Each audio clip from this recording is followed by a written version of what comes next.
Quando a gente fala de anticristo, isso daí é uma figura só, será? Ou um grupo? Ou algo mecânico, como uma inteligência artificial? Porque assim, o jeito que... Passei a vida ouvindo que, o Papa é o anticristo, ou qualquer coisa assim, tal. Ou seja, uma pessoa, sabe? O Elon Musk e tudo mais. Agora eu tô, sei lá, mano. Pode ser um sistema Se também. for um sistema. Então, o sistema é outra figura, que a gente tem a trindade satânica, ou trindade do Apocalipse. Anticristo, falso profeta e a besta. Então, a besta, alguns podem dizer, interpretar que a besta é o sistema, ou uma falsa religião global, ou essa religião única global. Então, o sistema seria a besta. O anticristo seria um político e o falso profeta é um religioso que...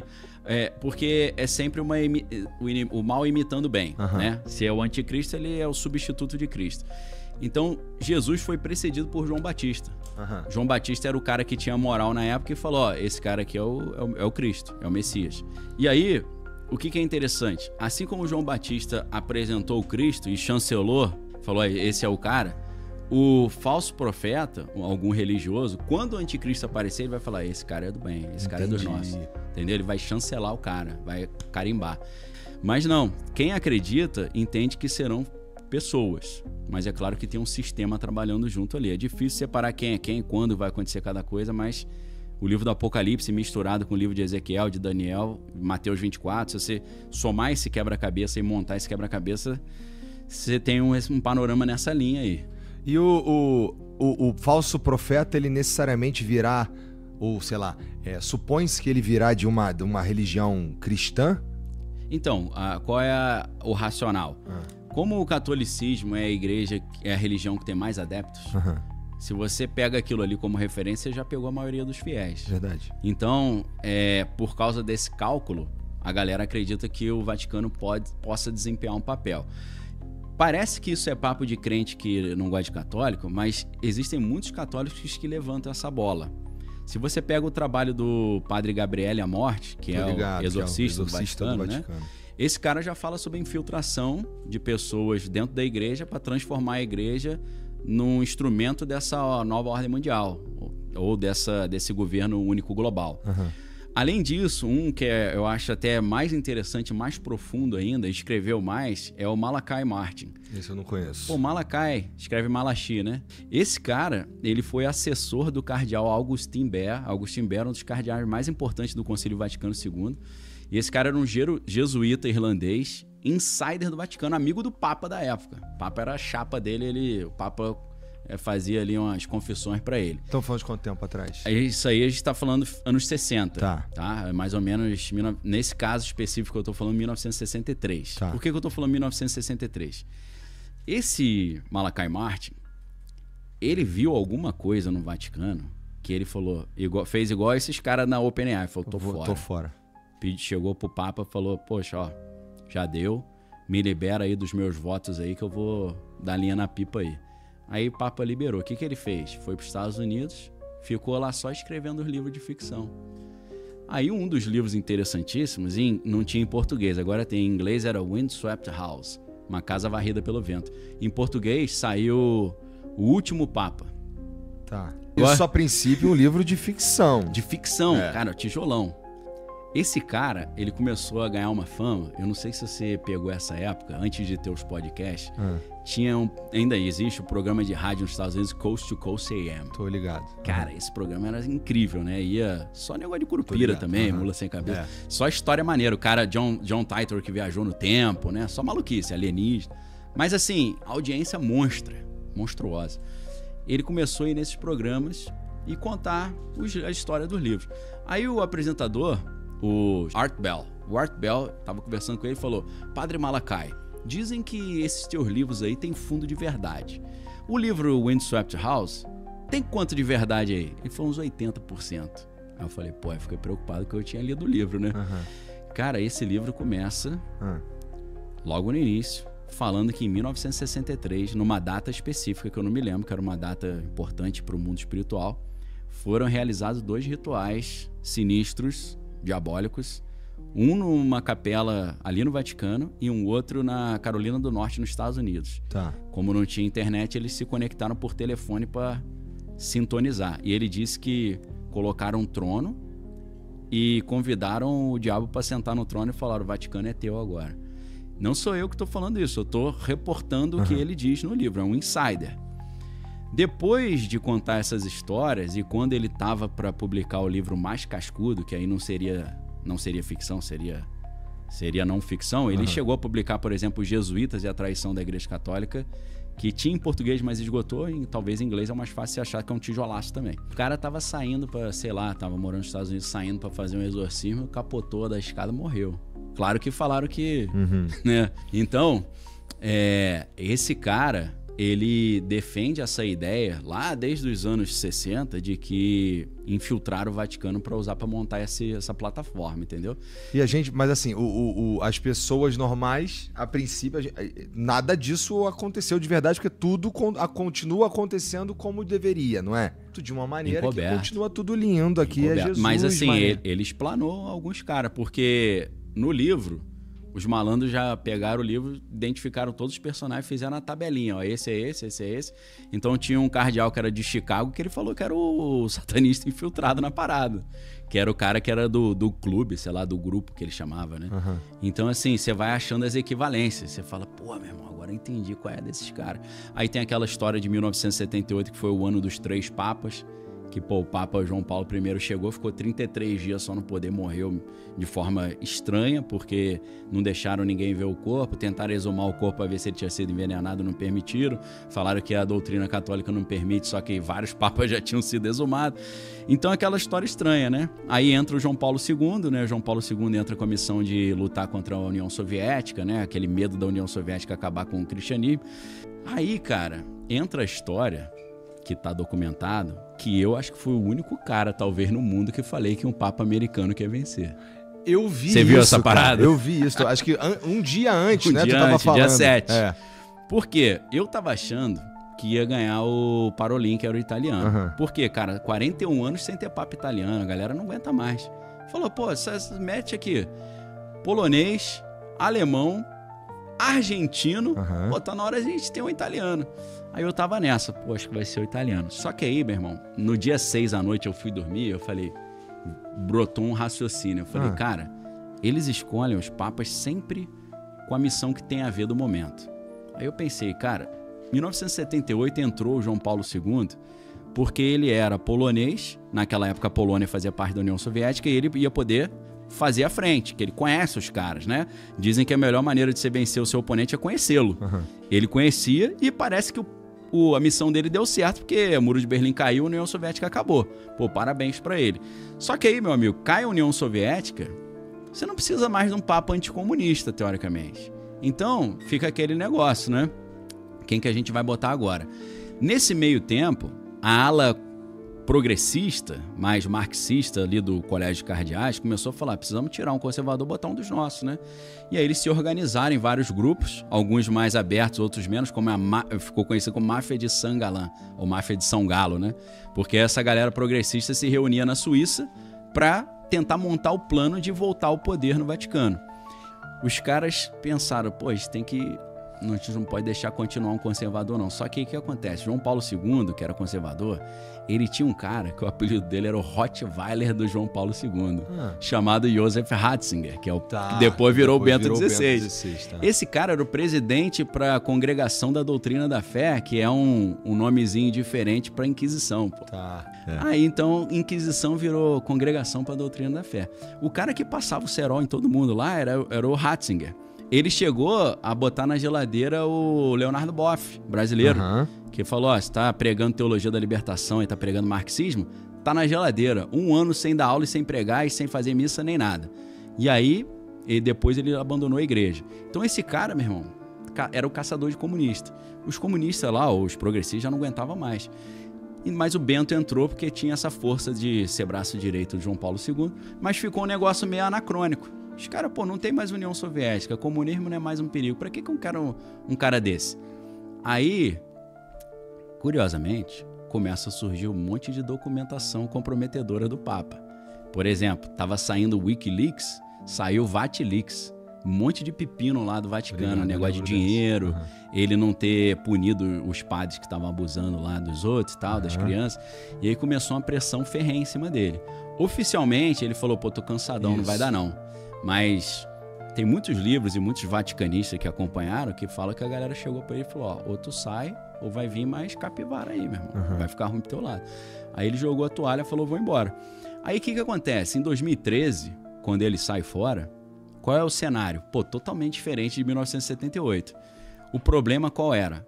Qual lugar onde tem mais católico do mundo? América Latina. 40% dos católicos estão aqui. Qual o país com maior concentração de católico pela porcentagem? Brasil. E eles estavam perdendo membro pra caramba para as igrejas evangélicas. Então, qual foi o racional? Precisamos de um cara especializado nesse novo problema. Quem que a gente pode chamar? A gente tem que chamar um cara, assim como a gente chamou um polonês para resolver o problema da União Soviética, vamos botar o primeiro sul-americano, perdão. E além disso, tem um plus. Mataram 2 coelhos com uma cajadada só. O cara não é só sul-americano, o cara era jesuíta. Sim. Primeiro papa jesuíta da história, que para quem conhece a história da Igreja Católica sabe que isso aí era uma coisa tão inimaginável quanto você ter um papa norte-americano. Por quê? O que acontece? Em 1517, Martinho Lutero faz a Reforma Protestante. E guarda aí, galera, guarda na gavetinha que ele era um monge agostiniano, da Ordem dos Agostinianos, beleza? Que vai ter a ver com o Papa Leão XIV. Então, Martinho Lutero era um monge agostiniano que fez a Reforma Protestante, tá? Não vamos entrar no mérito se foi bom, foi ruim, como é que foi e tal. Tem a ver com as indulgências, que aí senão a história vai ficar meio longa. Tem a ver com o lance da Igreja Católica vender indulgências. Vender a salvação, vender, né? O cara quer ir pro céu, paga a indulgência aí. Porque o Papa Leão X, tá? Leão X, aí tem o Leão XIV agora. Leão X era da família Medici, ou Médici, né? Pro carioca. E ele queria embelezar a Basílica de São Pedro. Precisava de grana. Precisava de muita grana. Aí os caras falaram, e agora? Ele falou, agora a gente vai instituir um ano de jubileu. Aí ele falou, pô, mas já não tá na época, é de 50 anos. Ele falou, não, pô, ano de jubileu é excepcional, especial. Entendi. Né? Pra gente financiar aqui, aí mandou brasa. Só que aí chegou o maluco lá, o Johann Tetzel, que era o cobrador ali de indulgência lá na Saxônia, lá não tinha Alemanha ainda, né? Era Saxônia. Ele chegou lá e falou, ó, quem quiser que a alma da sua querida vovozinha suba imediatamente do purgatório, é só jogar uma moedinha aqui no baú. Quando o barulhinho da moeda bater no fundo do baú, a alma da sua vovozinha vai subir. Pô, o Martinho Lutero agarrou o cara e falou, ó, tu vai falar mentira aqui não, hein, pô. Porra, que safadeza, Sabe né? o que o Martinho Lutero disse pro cara que diz? Se você voltar aqui, eu te arrebento. Caraca, sensacional. O cara é maluco, tá né? certo. É. Imagina, você defende, você viveu, você acredita naquilo ali, você é um sacerdote pra valer do cristianismo. Sim. E chega um cara falando que quando tu jogar a moeda, tua alma... O cara ainda mandava assim, pô, quem que não faria isso pela sua querida vovozinha, né? Pô, o pessoal tá falando, Daniel é evangélico, tá zoando. Cara, a igreja evangélica também, pô, tá uma bagunça geral. Não tô querendo dizer que é só a igreja católica que faz isso, mas talvez as evangélicas não foram as primeiras, não. O pessoal aprendeu a vender terreno no céu com o pessoal que veio antes. Tá? Então é uma bagunça também, infelizmente. Tá tudo bagunçado e tudo infiltrado. Mas aí o que acontece? O Martinho Lutero começa essa parada da Reforma Protestante e a galera começa a sair da Igreja Católica e ir pros protestantes. Se a igreja não fizesse nada, ele ia falir, meu irmão. Aí ia sair todo mundo. Fiéis, né? Precisava fazer uma contra-reforma. 1500 e pouquinho, né? Então, 1517 foi a reforma, 31 de outubro, que é o dia clássico, né? E aí, o que a igreja faz? Ela se reúne num concílio de Trento e eles montam o que fazer. Então eles falam, cara, a gente tem que conter o avanço dos protestantes. E aí eles chamaram um cara, um espanhol, chamado Íñigo López, talvez seja meu parente, meu pai é espanhol, né? E o cara ganhou um nome novo em latim chamado Inácio de Loyola. Inácio de Loyola, um espanhol, que tinha participado de um grupo ali separatista na Espanha chamado Los Alumbrados. Qualquer semelhança com a ideia de os iluminados o iluminismo e o Illuminati é só coincidência, né? Mas não é, né? Tem uma história interessante. Então eles chamaram esse ex-militar Inácio de Loyola para criar uma ordem católica, Companhia de Jesus, para militarmente conter o avanço dos protestantes, fazendo o que tivesse à altura. Espionagem, infiltração, manipulação, tudo que você puder imaginar. Os jesuítas começaram essa guerra contra a Reforma Protestante, para conter o avanço do protestantismo, se espalharam pelo mundo e falaram, vamos chegar primeiro que os protestantes, para já dominar o pico. Então, quando você tem, na época do Papa Francisco, 2013, os evangélicos tomando membro dos católicos, tem que ser um sul-americano para salvar a América do Sul e tem que ser um jesuíta que está treinado 18 anos da vida dele para fazer essa missão. Os jesuítas foram ficando tão fortes com esse negócio de espionagem, poder, militarismo, que eles a igreja ficou com medo deles assumirem o poder, já assumir o controle, dominarem tudo. Então, da própria igreja. Da própria igreja, eles serem mais fortes que a própria igreja. E aí, em 1773, o Vaticano cancelou os caras. Falou, acabou, não existem mais. Os caras ficaram irados, né? Falou, pô, mas como assim? Como é que a gente deixou chegar nesse ponto? E aí, só de anedota aqui para quem gosta de maluquice, 1773 os jesuítas foram cancelados. Em 1776, um cara que foi formado pelos jesuítas não tinha Alemanha ainda, no que viraria a Alemanha, chamado Adam Weishaupt. Ele era professor de Direito Canônico numa universidade, chamada Universidade de Ingolstadt. Então esse cara, em 1776, ele montou um plano para acabar com as monarquias europeias e criar uma espécie de república em cima disso. Então ele montou uma conspiração, isso é histórico, né? É documentado. Então ele cria uma sociedade secreta que era tipo uma supermaçonaria para derrubar as monarquias da Europa e acabar com o antigo regime das monarquias europeias. Só que esse plano estava sendo espalhado, um cara estava de cavalo lá mandando as cartas, aí caiu um raio no maluco. Porra. O cara morreu, caiu, os papéis ficaram todos espalhados, a galera olhou e falou, aqui ó, tô montando um plano aí, subversivo, prenderam todo mundo. Aí a galera saiu fora, muitos foram pra França. Deus não queria que isso acontecesse, com certeza. Naquela época, né, porque acabou acontecendo depois, né. Porque, esse grupo foi pra Itália, né, lá na Itália tinha um que continuou esse plano, foi um cara chamado Giuseppe Mazzini.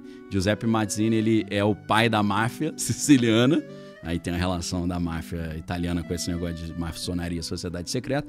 E aí, na França, eles criaram um grupo chamado a Liga dos Justos, ou a Liga dos Homens Justos, que eles se inspiravam nessa ideia de iluminação para poder acabar com as monarquias e fazer um governo do povo.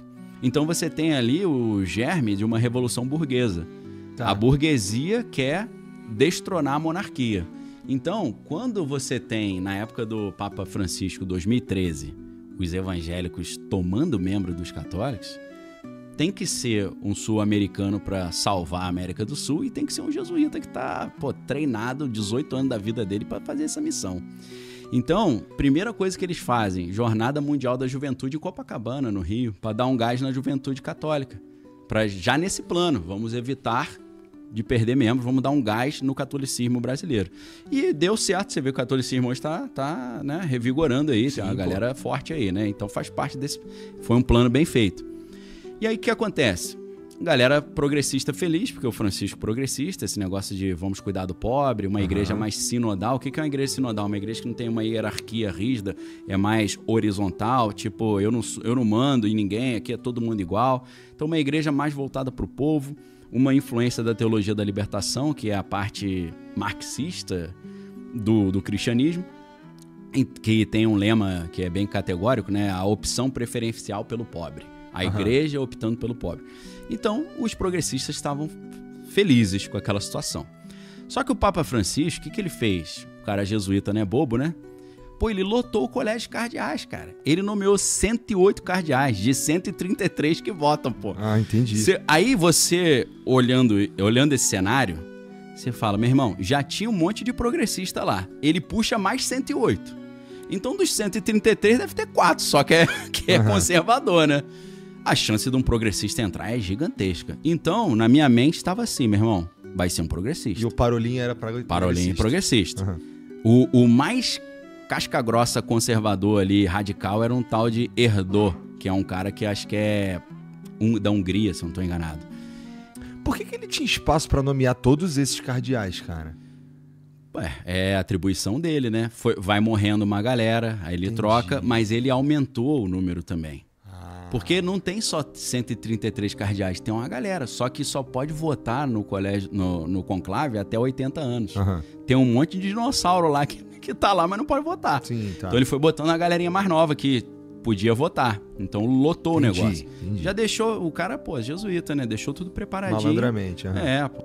Aí... Nossa, cara, que pra mim fez muita diferença agora entender toda a história de verdade dos jesuítas E eu contei, quem quiser, meu irmão, tem que ser esse livro, The Jesuits and the Betrayal of the Roman Catholic Church. Os Jesuítas e a Traição da Igreja Católica Romana, do Malachi Martin. Porque é um jesuíta falando, não sou eu, né? Quem sou eu? Eu tô só citando as paradas, né? Então, qual era o meu racional? Falei, pô, vai ganhar o italiano, tá faltando muito. Só que aí, dia 6, cara, eu falei, não, tem mais coisa aí. Qual que é o problema de hoje? Qual que é o maior problema? Faltar um italiano ou o retorno de Donald Trump? Que vem com esse neoconservadorismo que os progressistas estão irados com essa parada. Não só com ele, com o Elon Musk. Você já viu o que os caras estão fazendo com os carros da Tesla? Os caras, agora mesmo ali embaixo eu tava vendo o vídeo. O cara, você comprou um Tesla, esse cara é do mal. Entendeu? A galera tá surtada. O que eu pensei, cara? Se o problema do João Paulo II era lutar contra a União Soviética e do Papa Francisco era conter a perda de membros na América Latina, o negócio agora é bater de frente com o Trump, mano. O Trump é o problema. Então eu falei, qual o melhor jeito de bater de frente com o Trump? Tem que ser um Papa americano. Só que eu falei, cara, a probabilidade disso acontecer é zero, porque a igreja não gosta, por causa dessa ideia de a visão prioritária aos pobres, eles não querem se vincular a uma potência imperialista que eles pensam norte-americana. Mas esse Papa americano, ele é meio peruano também, né? Isso eu não sabia. Se eu soubesse disso, dessa dupla cidadania dele, eu já teria botado as minhas fichas nele, porque eu botei a ficha num outro americano. Porque qual foi o meu racional? Quantos americanos tem no colégio de cardeais? Acho que tem uns 10 ou 8. Aí eu falei, o Trump já elogiou algum desses caras? Se elogiou, vai ser ele. Porque eu tô sentindo, meu irmão, que o Trump tá tão poderoso, junto com o Elon Musk, que ele tá botando peixe dele no mundo inteiro. E aí ele fez aquele meme, ele sentado lá como Papa. Perguntaram pra ele, Trump, o Papa Francisco morreu e tal, quem você acha que seria o melhor Papa aí, mais indicado? Aí ele falou, primeira opção seria eu. Eu acho que eu daria um excelente Papa. Agora, em segundo lugar, eu acho que é o Cardeal Dolan. O Cardeal Dolan, ele é de Nova York, então o Trump conhece ele das antigas. Eu falei, meu irmão, aí eu falei dia 7, a gente vai ter o primeiro americano para conter o avanço do neoconservadorismo do Trump e vai ser o Cardeal Dolan. Só que eu fui ignorante nesse racional. Por quê? Pô, o Trump não é burro, né, cara? É muito difícil ter um bilionário burro, né? O Trump escreveu um livro antigão chamado A Arte da Negociação. Então o cara é mestre somebody love também. Eu tinha certeza que ele sabia que o Papa Francisco não gostava dele e indicou 108 cardeais. Se ele falasse esse cara é bom, ninguém ia botar esse cara. Falar, esse é persona não grata. Então eu falei, meu irmão, ele atirou aqui pra pegar do lado de cá. E depois que eu descobri quem é o Robert Francis Prevost, que é o Leão XIV, aí o negócio, falei, esse detalhe eu não peguei. Então eu errei o nome, mas acertei que era americano. E eu não vi ninguém falando que ia ser um americano. Então, aí um cara falou assim, acertou 50%. Mas tá aí. Eu falo, meu irmão, era tão difícil você mandar que ia ser um americano que eu acho que dá pra botar uns 75 aí na minha conta. Boa. Acho justo. Não é não? Acho justo. Pô, americano, quem ia falar que é americano? Nunca teve Papa americano 2000 anos de história, pô. Mas acertei, não caiu assim, recebi uma revelação. Foi todo esse raciocínio, comparando 1978 até hoje. Então, cara, o que acontece? Aparentemente, o Leão XIV é progressista. Ou ele é centro-esquerda, né? Moderado para a esquerda. A gente não pode esquecer que Leão XIV, ou o Cardeal Prevost, ele era um dos braços direitos do Papa Francisco. O Papa Francisco chamou ele dos Estados Unidos para trabalhar diretamente com ele em Roma, como presidente do Dicastério dos Bispos. O que é isso? O cara que escolhe quem vai ser nomeado como bispo no mundo inteiro, maluco. Então, poder pra caramba. Por quê? Se o cara bota peixe dele no mundo inteiro, ele dominou o mundo, meu irmão. Todas as igrejas têm discípulo teu, você tá mandando. Então, o Papa Francisco deu muito poder pra ele. E ele fez um negócio que agradou muitos progressistas. Ele conseguiu botar nesse grupo que escolhe os bispos 3 mulheres. O que pra igreja foi uma revolução, né? Porque o Papa Francisco, como progressista, ele tava com uma pauta de consagrar mulheres não só como diaconisas, porque tem diácono, homem, né? Que não é padre, mas ele é um diácono, ele é braço direito ali do padre, ajuda o padre. Não existe diaconisa na Igreja Católica. Ele estava batalhando pelas diaconisas e por sacerdotes também mulheres. Ou madres, talvez, né? Ou padras, né? O cara ali, meus colegas do Rio, uma padra. Tá. Então ele tava nessa linha. Quando o Prevost, o cardeal Prevost, ele já bota essas mulheres no dicastério lá, os caras aí, ó. Esse cara é bom.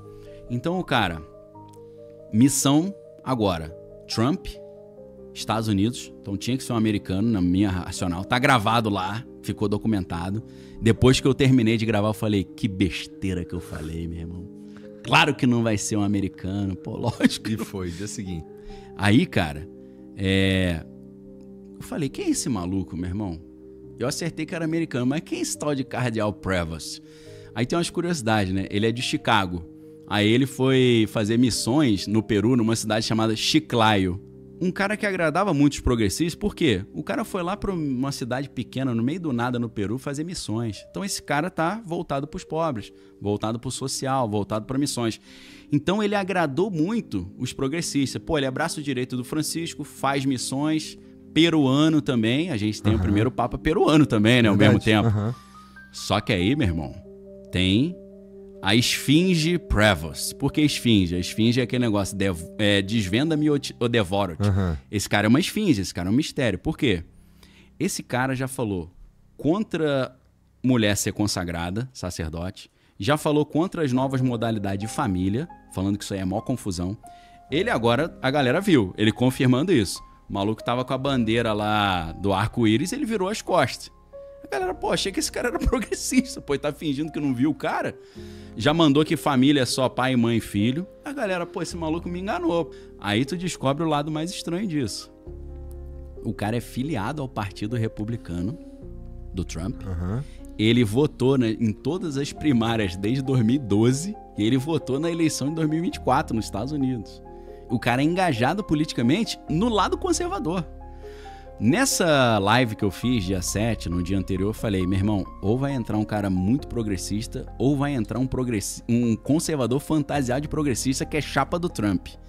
Porque os cardeais americanos já estavam um tempão no Vaticano, se reunindo numa casa lá, montando a estratégia. A estratégia era o seguinte, os progressistas estão divididos, cada grupo escolheu um cara. Os africanos escolheram os europeus escolheram, cada um escolheu um, eles não estavam fechados. Eles falaram, é agora, meu irmão, eles não estão fechados. O que a gente vai fazer? A gente vai fazer um consenso no Erdo. Erdo é o conservador mais radical, é o malucaço. A gente vai botar esse cara. Eles vão ficar tão desesperados que aí depois a gente bota o Prevost e eles vão falar menos mal. Estratégia perfeita dos americanos. Pô, deu certo. Donald Trump, uma das primeiras coisas que ele fez foi nomear como embaixador no Vaticano, a gente não pode esquecer que o Vaticano é um país, nomeou um dos católicos mais conservadores de todos. E o cara foi pra lá já pra preparar o terreno. Os caras não são criança, meu irmão. É política mesmo. A galera é ninja. Claro que a política... A China tinha interesse de botar o Luiz Tagle, o cardeal Tagle, porque o Tagle ele é filipino, mas ele é filho de chineses. Então, a Rússia estava querendo alguém também que pudesse influenciar, porque se você influencia o que o Papa fala, você está influenciando 1,5 bilhão de pessoas, de católicos. Então, cara, é um poder, fora a grana, né? Sim. É um poder enorme. Então, é uma disputa geopolítica gigantesca. A gente está falando da mais antiga monarquia teocrática não hereditária do planeta Terra, ou a instituição mais antiga que está funcionando até hoje. Os caras têm um conhecimento e um poder enorme. Então, quem domina aquilo ali domina uma boa parte do planeta. Influencia até discussões sobre meio ambiente. Cara, isso é muito interessante. Influencia tudo. Porque isso influencia tudo. Tudo. Isso tudo. influencia... Ciência. A gente nem entrou na ciência do Vaticano. Esse papo é legal. Se você quiser, a gente manda também. Dale. Sabe por quê? Robert Francis Prevost estudou na Universidade Vila Nova. Não estudou teologia, não. Sabe o que ele estudou? Matemática. Ele é matemático. E aí, lembra que eu te falei que ele é... Tanta coisa pra saber que é foda, né? Porque assim, à medida que tu vai sabendo esses detalhes aí, novas possibilidades vão surgindo na tua mente e você descobre o tanto de coisa que tu não sabe no fim das contas. Então, isso que é a maravilha, né? Aí a gente se sente assim meio Sócrates, né? Aí eu tava falando do agostiniano, porque esse Robert Francis Prevost, que é o Leão XIV, ele é agostiniano. Agostiniano tem 2 aspectos nele que ajudam ele a continuar o trabalho do Francisco na América Latina, segurando os católicos para não virar evangélico. Primeiro, ele também é latino-americano porque ele é peruano, né? Naturalizado. Ele é chefe de toda a parte da América Latina da Igreja Católica, ele é o responsável pela América Latina, e ele fala espanhol fluente, ele mandou um espanhol até na posse lá, não falou inglês, o que é interessante, o cara americano, nasceu em Chicago, não falou inglês, mas falou espanhol. Por quê? Para não ficar aquele negócio de, ele tá trazendo o império capitalista agora pro Vaticano, que eles estão na opção preferencial pelos pobres até então. E aí, o que é interessante? Além dele ser latino-americano, entre aspas, naturalizado e poder continuar esse trabalho de fazer a ponte, ele é agostiniano. Pô, Martim Lutero era agostiniano. E os agostinianos devem estar doidos para falar, um agostiniano fez essa bobagem da reforma protestante, a gente vai resolver essa parada com outro agostiniano. Bora pra cima, entendeu? Entendi. Então eu falei, cara, esse maluco é o cara perfeito, hora certa no lugar certo, meu irmão. Tinha que ser ele. Depois que eu descobri quem ele era, eu falei... Eu intuí que era um americano, mas esse cara é perfeito, encaixou igual a luva mesmo. Eu não sei porque que ele escolheu o nome Leão XIV. O Leão I, Leão Magno, Leão Grande, foi o cara que resistiu à invasão da Europa do Átila Huno. Tá. O Átila Huno veio com elefante, meu irmão. Cruzou o Estreito de Gibraltar, dominou a Espanha, França, Portugal e foi indo pra Roma. Passou pelos Alpes suíços de elefante. Brabo. Chegou lá, meu irmão, papa kamikaze, o Leão I. O Leão I falou, você aqui é comigo. Foi sozinho falar com o cara, com o exército. Falou, meu irmão, pega tuas coisas e dá linha na pipa aí, que aqui não tem essas palhaçadas, não. Aqui é Roma, irmão. E tô fazendo uma brincadeira, mas o maluco cascudo. Ou seja, ele foi um papa corajoso que resistiu a um momento sério ali de guerra. Então um nome pesado, né? Forte. Leão I. O Leão X foi o cara que deu mole e deixou Martim Lutero fazer a reforma protestante. Então, quando você pega um cara leão e agostiniano, tu vai para 1517, a zebra que deu com Martim Lutero. Então, talvez ele seja o leão que dessa vez vai mandar não o Átila Huno, mas o Martim Lutero para casa. E aí tem o Leão XIII. Leão XIII, que foi o último leão antes dele, foi o cara que falou, ele fez uma encíclica papal, uma bula papal, chamada Rerum Novarum, que é das coisas novas. Aí você fala, que coisa nova? Opção pelos pobres, vamos ser uma igreja mais social. Então esse cara tá puxando reforma protestante, ele tá puxando coragem, ele tá puxando a parte social mais progressista. Pô, o nome Leão caiu igual a luva. Foi perfeito. Tudo então, todo o cenário ali. Cara, perfeito. Tinha que ser esse cara, meu irmão. E, mais uma vez eu repito, essa galera não brinca em serviço. Os caras estão aí há 2000 anos. Então a galera sabe jogar o jogo muito bem. É tudo muito redondinho ali, não tem bobo não. Trump meio que tá querendo recrutá-lo ou se juntar pra organizar a paz. Aí, né? Aí sentiu, né? Não, Trump tava no Oriente Médio, ele falou, estamos aqui trazendo paz e segurança. Aí, pim, acendeu a luzinha vermelha e falou, quando disserem paz e segurança, virá repentina destruição. Falei, ferrou, meu irmão, e agora? Vou pro bunker. Seria o falso profeta, ele também tem um papel nisso daí, né? Então, pra galera que já não gosta muito do Trump, o que eles estão dizendo? Trump é o anticristo, que o anticristo vai fazer o quê? Paz entre Israel e Palestina, reconstruir o templo de Jerusalém. Ele quer fazer isso das antigas, tá? Só para o pessoal, não sei se a galera já ouviu isso, tinha uma revista em Nova York chamada Manhattan Inc., Manhattan Incorporated. Foi essa revista que inventou ricão como celebridade. Antigamente, celebridade era o ator, o atleta. Essa revista inventou isso nos anos 80. E é claro que eles entrevistaram o Trump. Numa edição dessa revista de 1983, eles colocaram uma foto do Trump. Tem até uma matéria do The Guardian sobre essa foto. O Trump, novão, com uma pomba no colo. Botaram a foto dele com a pombinha e ele falando, estou me colocando à disposição do mundo para resolver a questão entre Israel e Palestina. Em 1983, ele nem sonhava. 42 anos atrás. Antigão, o cara já tem essa missão. Aí, ele, na primeira gestão, estabelece os acordos de Abraão para fazer essa paz. Agora, ele volta para a Arábia Saudita e fala, queremos vocês também nos acordos de Abraão. E o plano agora é derrubar o regime iraniano, botar um amigão no Irã e fazer os acordos de Ciro, reunindo tudo e conseguindo fazer a paz entre Israel e Palestina e reconstruir o templo. Esse é o plano dele e do genro dele, o Jared Kushner. Jared Kushner tem uma ONG exclusivamente dedicada para a paz no Oriente Médio. Então, assim, a galera que olha fala, só falta o falso profeta. Quem é o falso profeta? Primeiro papa americano, chapa dele, republicano, pô, né? Filiado ao Então eles dois vão trabalhar juntinho. Aí vem o Elon Musk, monta o sistema da besta e aí a gente vai pro banco. A besta não surge do mar? Então, tem essa ideia. Tem a primeira besta e a segunda besta. Uma surge da terra, outra surge do mar. Isso é muito difícil da gente interpretar. Se a gente pensa que aquela época eles estavam em Israel, né? O João, quando escreveu escreveu o Apocalipse, ele estava na ilha de Patmos. Então o mar para eles é o mar Mediterrâneo. Então será que é um cara que vem daquela região? Entendi. Pode ser isso também. Vem da Itália, vai representar a Itália, representa a cidade entre 7 montes. Meu irmão, não sei se você sabe disso. É difícil pra caramba você decidir qual que é a cidade de 7 montes. Sabe por quê? Roma é uma cidade entre 7 montes. Lisboa, em Portugal, é uma cidade entre 7 montes. E essa você vai gostar, eu fiquei grilado. Niterói é uma cidade... Ih, rapaz. Por isso que eu tô em São Entendi, Paulo. Entendi, ralo o peito logo dali. Pô, né? Você acha que eu sou bobo? E é interessante, eu não lembrava do detalhe das 2 bestas, mas é interessante, porque aí a gente tem uma corrida pela inteligência artificial geral em 2 pontos do mundo aí, né? Nos Estados Unidos e na China. Exato, é isso aí. O documento, né? Aí, 2017, é sobre isso. E tem um detalhe mais interessante que a maioria dos cristãos não pescou. Se eu não estou enganado, o capítulo 17 do livro do Apocalipse diz que o anticristo vai destruir a Babilônia. Vai destruir a mulher escarlate, a meretriz de vermelho. A meretriz de vermelho pode ser uma falsa religião ou um sistema global. É estranho isso porque você tem o anticristo, o falso profeta, a besta e a mulher escarlate, que a Bíblia fala que todas as nações do mundo beberam do seu vinho e se embebedaram com ela. Só que aí o anticristo destrói essa mulher, destrói essa Babilônia. E aí todo mundo fala, caiu a grande Babilônia, aquela que era poderosa e tal.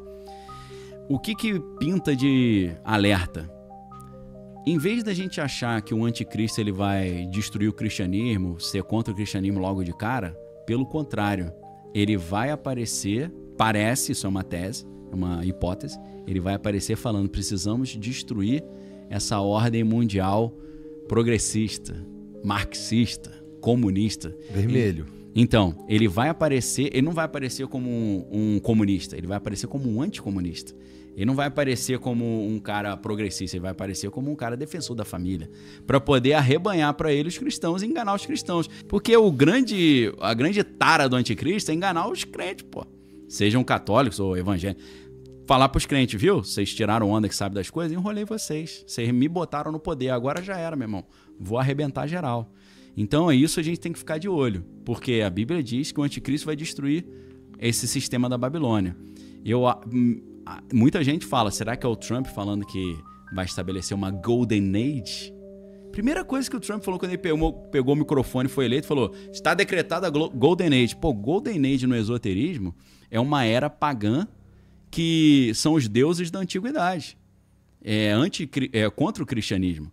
E esse era o objetivo do Francis Bacon, pai da ciência, mas também membro da antiga e mística Ordem Rosa Cruz, quando ele escreveu um livro sobre método científico, né? Mas escreveu um livro misteriosíssimo chamado A Nova Atlântida. Nesse livro ele dizia... Não sabia não. No livro A Nova Atlântida, ele diz que o novo mundo, naquela época não tinha Estados Unidos ainda, né? O novo mundo seria a Nova Atlântida, ou seja, nos Estados Unidos seria estabelecido os fundamentos da implementação da Golden Age, o retorno do paganismo e a superação do cristianismo. Aí tu chega em Washington, meu irmão, você não vê cruz, você não vê Jesus, você só vê obelisco, só vê pentagrama, você vê George Washington com a posição do Bafomé, você só vê uma simbologia egípcia, romana e maçônica. Então aí os caras falam, meu irmão, Estados Unidos acho que é de onde vai sair a parada, vai sair essa era de ouro, que vai parecer tudo lindo, igual fala no documento lá de 2027, vai ter uma época que a inteligência artificial vai gerar uma abundância, ninguém vai precisar nem ter emprego, porque vai ter uma produção tão barata de bens que todo mundo vai ter. O Elon Musk fala, não vai ser renda básica universal, vai ser alta renda universal. Então vai ser uma maravilha, vai ser o We Are the World, né? Só que aí quando falarem paz e segurança, a gente vai pro banco ou vai pra montanha. E o triste é que vai durar 3 aninhos só, né, cara? 3,5. A Bíblia ainda fala 1.260 dias. Se você fizer a conta, 3 anos e meio certinho. 1.260 dias. Então, isso te assusta ou te deixa esperançoso? Eu fico amarradão, saco cheio de pagar a conta já. Pô, que isso? A Bíblia diz que o verdadeiro cristão, ele não fala, pô, já era, vai acabar o mundo. Não, é vitória de Cristo sobre as forças do mal e ora vem Senhor Jesus, pô.